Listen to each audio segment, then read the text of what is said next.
किसी व्यक्ति के पास ज्ञान अति सुंदर हो, शब्द भी बहुत अच्छे हों, बोलना भी बढ़िया जानता हो, स्वर भी बहुत अच्छा हो, स्वरूप भी बहुत अच्छा, सब कुछ अच्छा है, लेकिन मंगलकर्ता गणेश जी यदि उसके पास नहीं है तो ज्ञान रावण के पास भी था, शब्दों का बोध रावण को भी था, सुंदर सुंदर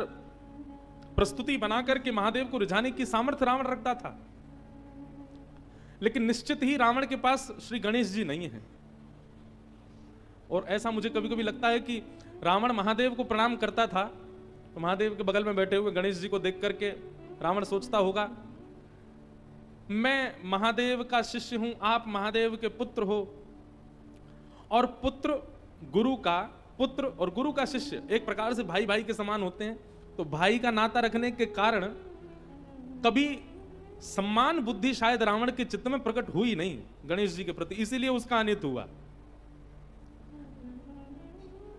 गणेश जी का सम्मान उसने किया होता, गणेश जी के प्रति उसका आदर भाव रहा होता, भैया आप महादेव के उपासक हो, इसका मतलब है कि महादेव पंचायतन संपूर्ण परिवार आपके चित्त में होना चाहिए। अकेले महादेव को भजने से कोई काम नहीं बनने वाला है। आपको नंदी को भी प्रणाम करना पड़ेगा, आपको सर्प को भी वंदन करना पड़ेगा, आपको परांबा जगदंबा उमा पार्वती को भी वंदन करना पड़ेगा, उनके वाहन को भी वंदन करना पड़ेगा, आपको कार्तिकेय को भी वंदन करना पड़ेगा, गणपति को भी वंदन करना पड़ेगा, तब ही महादेव उपासक आप माने जाओगे। हमें ऐसा लगता है रावण के नाश का कारण, नहीं तो लोगों के मन में संशय नहीं होगा कि महादेव की उपासना करी फिर भी रावण की ऐसी मति,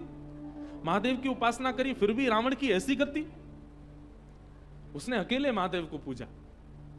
संपूर्ण पंचायतन परिवार को उसने वंदन नहीं किया, इसलिए महादेव की ऐसी गति हुई, इसलिए रावण की ऐसी गति हुई। लेकिन एक बात याद रखिएगा, राजा को बाद में प्रसन्न करो,